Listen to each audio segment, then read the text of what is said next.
Aloha and welcome to another episode of Cancer Answers Talk Story. I'm your host Heather Riffett, and joining me today is another cancer survivor, Mari Galiher.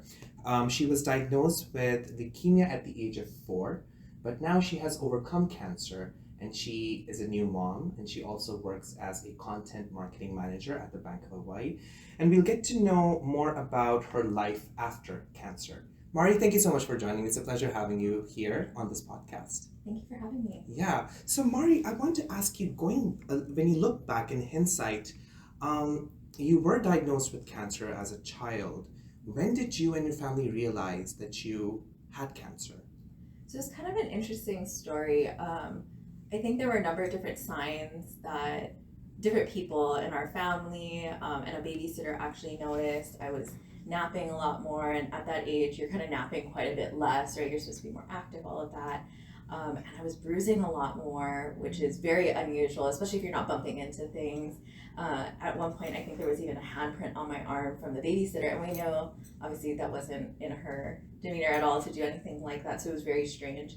At that point, we went to my pediatrician who ran a bunch of tests, and she felt all signs, pointed to that diagnosis, and I was then transferred to Dr. Bob's care at Kapiolani, and I think he made the official diagnosis at that point, and I was 4 years old at the time. Mm-hmm, mm-hmm. And what really, did you have like a good support system as a child? I mean, obviously you don't recall it now very vividly, but looking back when you hear it from your family members, so what was that experience like? Did you have a good support system at home to get you through cancer? Sure. So I definitely had, my family is amazing. I think also the team at Kapiolani, as well as the team here at the Cancer Center who helped to put together all of that treatment protocol, we had a very strong support system. I'm not sure what else we could have had that would have been better than that. I think what also made our situation unique was being on the clinical trial that I was on. I wasn't in the hospital quite as much, so I was still able to go to school as regularly as possible in that situation. So I think it was 1 week out of every month I was in the hospital. And you participated in a clinical trial like you were mentioning. So what really made you participate? Or maybe like the family took that decision for you, but like, why do you think it's important for people to participate in clinical trials, especially like you were a child cancer patient? So why do you think it was necessary? So I think my parents really made that decision solely based on their belief in the Cancer Center here in Hawaii. They wanted to ensure that I was able to stay here in the States, stay at home, to be able to have that support system of our family being here. And I think they really believed in the work that the UH Cancer Center was doing. I think as both alumni of the university, my parents believed in the work that the university really puts forth and how they're able to support our communities. So that made it a really easy decision for my parents to opt in for the clinical trial. I think something that seems a scary fact to some people is, that's actually a myth, is that clinical trials are like, you become like the guinea pigs almost.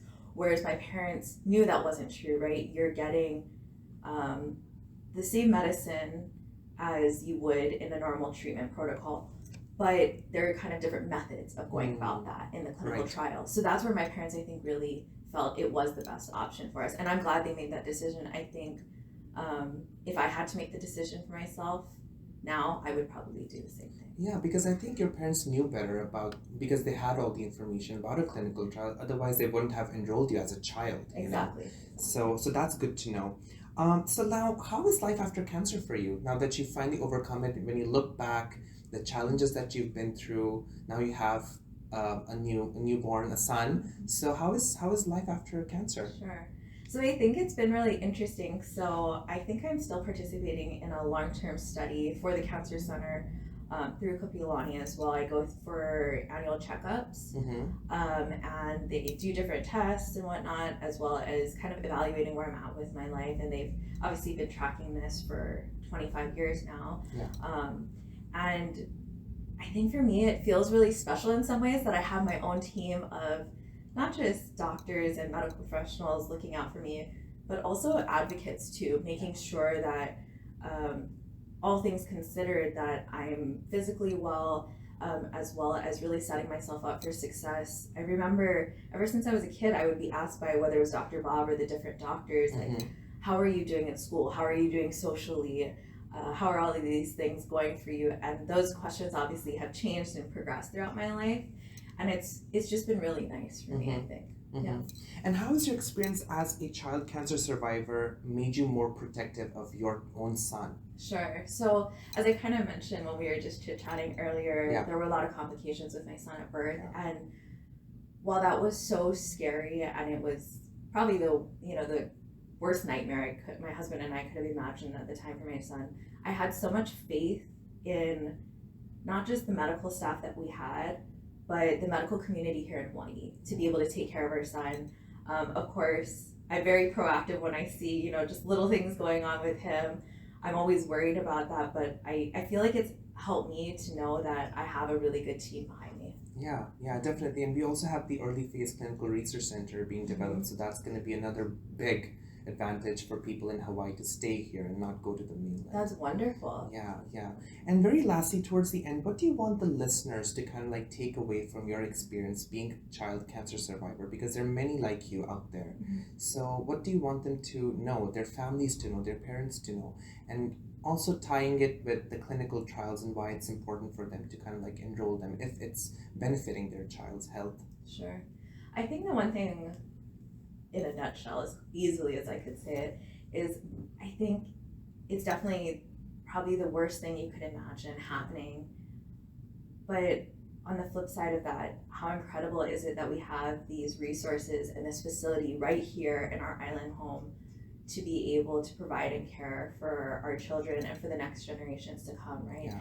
And I think something that, whether you've been impacted by cancer, you're on your own, a family member, or even a friend, I think people in the local community would just be amazed to know what's going on here in Kaka'ako.